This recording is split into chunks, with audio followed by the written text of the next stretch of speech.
আসসালামু আলাইকুম। এই গরমে টক খেতে খুব ভালো লাগে। আর কার কার ভালো লাগে? আমার তো ভীষণ ভালো লাগে, বিশেষ করে তেঁতুল আর কাঁঠালের মুচি দিয়ে মাখানো। এটা তো খুব ভালো লাগে। আগে তো ছোটোবেলায় অনেক মাখাতাম, আর এখন তো কমই।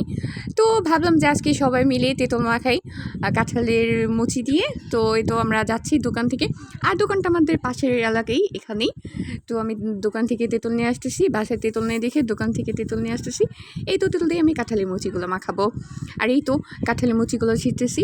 বেশি ছিল না, তারপর যতটাই ছিল ততটাই সবাই মিলে মাখিয়ে তারপরে খেয়েছি। অল্পতে আবার টেস্টটা বেশি হয়। তো এই তো আমি কাঁঠালের মুচিগুলো ছিঁড়তেছি। ছিঁড়ে তারপরে দেখেন এইখানে ছিঁড়ে নিয়েছি। তারপরে এগুলো সুন্দরভাবে ধুয়ে তারপরে কাটবো।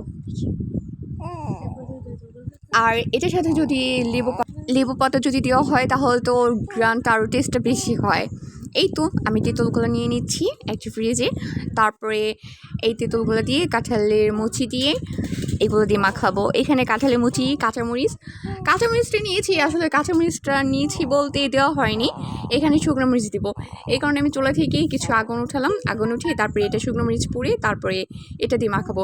আর শুকনো মরিচটা দিলে কি বেশি টেস্ট হয়, ঝালটা বেশি লাগে আর গ্রানটাও বলে, তো খুবই মজা লাগে। এর কারণে আমি শুকনো মরিচটা পুড়ে নিলাম।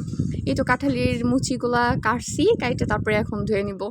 ধুয়ে নিয়ে তারপরে এই তো তেঁতুল, এখানে শুকনো মরিচ, এখানে একটু কিছু লবণ দিলাম আর লেবু পাতা, এগুলো দিয়ে সব কিছু মাখিয়ে তারপরে খাবো।